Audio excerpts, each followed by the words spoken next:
주님이 주신 아픔. 길 가실 때에 어떤 사람이 여짜오되 어디로 가시든지 나는 따르리이다. 누가복음 9장 57절.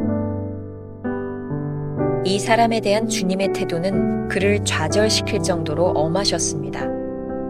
주께서 그 사람의 마음속에 무엇이 있는지 아셨기 때문입니다.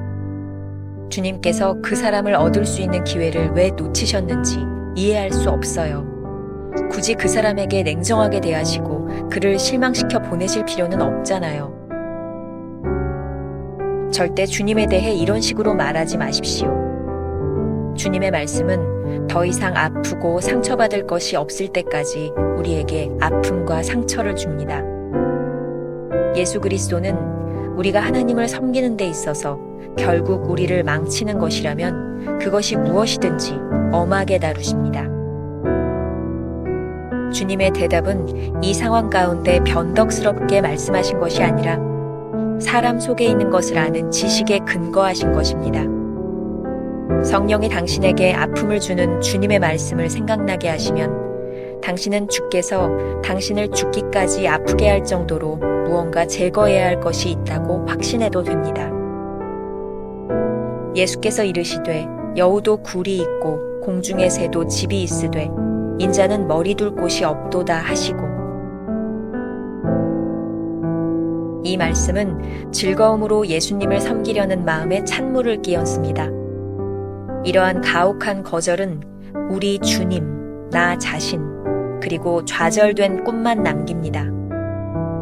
수많은 일들이 오고 가되 너의 좌표는 나와의 관계여야 한다. 내 머리를 둘 곳이 없다. 그가 이르되 나로 먼저 가서 내 아버지를 장사하게 허락하옵소서. 이 사람은 예수님을 실망시키고 싶지 않았으며 그의 아버지에게 상처를 주고 싶지도 않았습니다.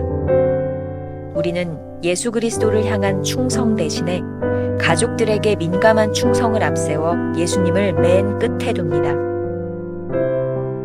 충성에 갈등이 생길 때 어떤 희생을 치르더라도 예수 그리스도께 순종하십시오. 주여, 내가 주를 따르겠나이다마는. 이 사람은 가려는 마음은 강렬한데 결국 가지 않습니다. 예수 그리스도의 엄한 부르심은 작별 인사를 할 여유도 주지 않습니다. 작별 인사는 그리스도인들의 것이 아니기 때문입니다. 하나님의 부르심이 일단 오면 출발하기 시작하고 절대로 멈추지 마십시오. 김병삼 목사의 매일 만나 365, 오늘은 9월 27일 주님이 주신 아픔이라는 제목으로 말씀을 나누겠습니다. 첫 번째 주제, 아픔을 주시는 이유. 오늘 묵상도 이전 3번의 말씀과 동일하게 고 시리즈로 묵상이 연결되어 있습니다. 이전 말씀, 준비를 위해 가라, 바른 관계를 위해 가라, 이 말씀과 더불어 오늘은 포기하기 위해 가라, 그런 말씀의 묵상입니다. 누가복음 9장 57절, 길 가실 때에 어떤 사람이 여짜오되 어디로 가시든지 나는 따르리이다. 그런데 이어진 주님의 말씀은 그의 의지를 좌절시킬 만큼 혹독한 말씀이었습니다. 누가복음 9장 58절, 예수께서 이르시되 여우도 굴이 있고 공중의 새도 집이 있으되 인자는 머리 둘 곳이 없도다 하시고, 그리고는 아버지를 장사하고 주님을 따르겠다는 사람과 가족에게 작별을 구하고 오겠다는 사람에게 너희는 하늘나라에 합당치 않다라고 차갑게 말씀하셨습니다. 꼭 그렇게까지 냉담하게 말씀하셔서 주님을 쫓을 수 있는 기회를 놓치게 하실 필요가 있었는지 이의를 제기할 수도 있을 것 같습니다. 하지만 우리가 깨달아야 하는 것이 있습니다. 주님께서 우리에게 아픔을 주시는 분명한 목적이 있다는 것입니다. 우리에게 하나님을 섬기는데 방해가 되는 것이 있다면 그것이 무엇이든지 주님께서 엄격하게 다루십니다. 오늘 주님께서 이렇게 말씀하신 이유는 이들의 마음속에 무엇이 자리 잡고 있는지 분명하게 아셨기 때문입니다. 그러니 성령이 당신에게 아픔을 주는 주님의 말씀을 생각나게 하시면 당신은 주께서 당신을 죽기까지 아프게 할 정도로 뭔가 제거해야 할 것이 있다고 확신해도 됩니다. 챔버스의 말이었습니다. 그렇습니다. 주님께서 우리를 아프게 다루신다면 우리 안에 제거해야 할 무언가가 있음을 분명히 알아야 합니다. 사실 우리가 신앙생활에 실패하는 이유 가운데 하나는 아주 낭만적인 생각입니다. 주님을 따라 동행한다고 생각하면 행복한 미소가 떠오릅니다. 하지만 온전히 주님을 따라가기 위해서는 발목을 잡는 모든 것을 잘라내야 합니다. 여기서 제가 잘라낸다라는 표현을 썼습니다. 잘라내지 않고 붙들고 있으면 중요한 순간을 만날 때마다 걸림돌이 될 것이기 때문입니다. 제가 어릴 적 기억이 났습니다. 당시 저희 아버님은 군목으로 사역을 하고 계셨습니다. 저희 아버님은 군목 시간에 그 기간에 하나님의 은혜를 다시 한번 체험하고 그 당시에 헌신을 다짐하셨습니다. 그리고는 집 밖으로 나가셔서 집에 가지고 계시던 낚싯대와 바둑판을 쪼개버리셨던 기억이 생생합니다. 그리고 하나님께서는 저희 아버님을 그 당시에 한국의 유명한 부흥사로 사용하셨습니다. 주님을 따르는 것이 낭만이 아니라는 말은 주님을 따르기로 할 때 가서 잘라내고 포기할 것이 분명히 존재한다는 뜻입니다. 우리가 기억해야 될 한 줄 노트. 주님께서 우리를 아프게 다루실 때는 이유가 있습니다.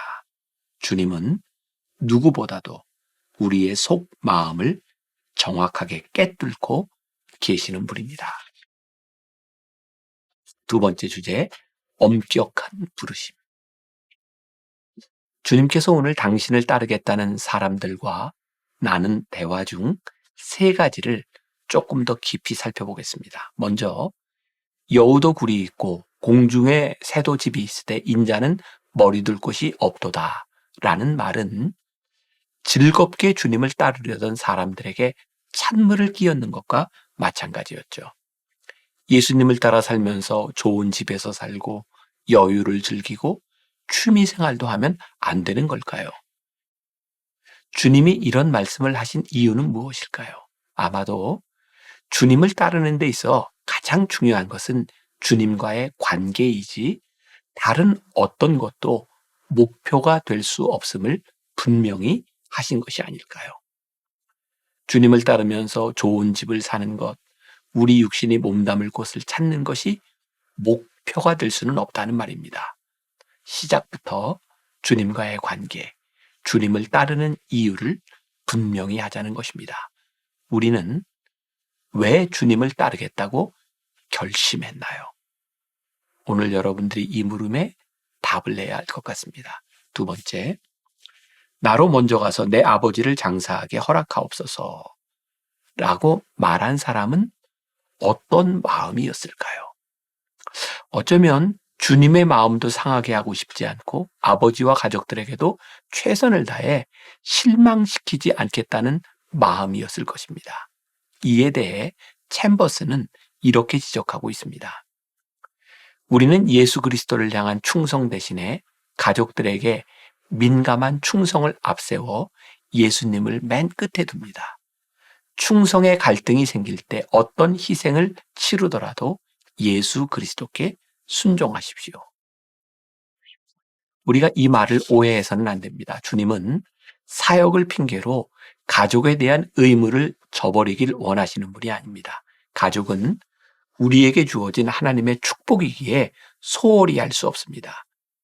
하지만 인생에서 반드시 선택해야만 하는 순간이 찾아올 것입니다. 어쩌면 이쪽 저쪽을 다 만족시키지 못하는 상황이 우리들에게 찾아올 수도 있습니다.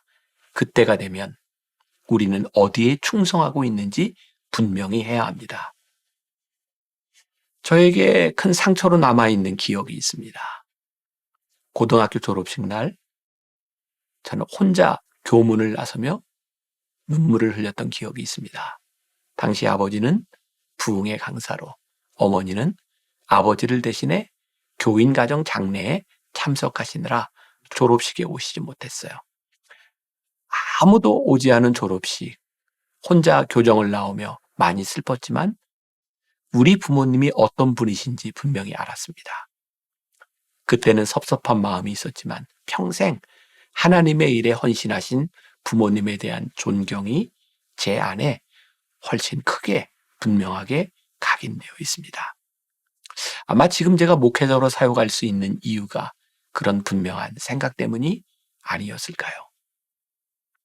세 번째, 주여 내가 주를 따르겠나이다마는 이라고 말한 사람에게 주목해 보시기 바랍니다. 주님을 따르기 전에 해결할 일이 몇 가지 있다는 뜻입니다. 결국 이 사람은 주님을 따르지 않습니다. 문제를 해결한 뒤에 주님을 따른다면 과연 언제 따를 수 있을까요? 우리 인생에 아무 문제가 없는 완전하게 준비된 상황이 있을까요? 주님의 엄격한 부르심은 작별 인사할 여유도 주시지 않습니다. 주님의 부르심이 확실할 때는 작별의 여지도 없습니다. 부르심은 따라가는 것이지 멈춰섰다 다시 갈 수 있는 것이 아닙니다. 우리가 기억해야 될 한 줄 노트. 주님의 부르심은 엄격합니다. 주님께서 부르셨다면 지금 당신이 누구인지 분명히 해야 하는 순간을 맞이했다는 뜻입니다. 오늘 하루 이런 질문을 가지고 살아봅시다. 주님을 따른다고 말하면서 아직 마음속에서 핑계대고 있는 일이 있습니까?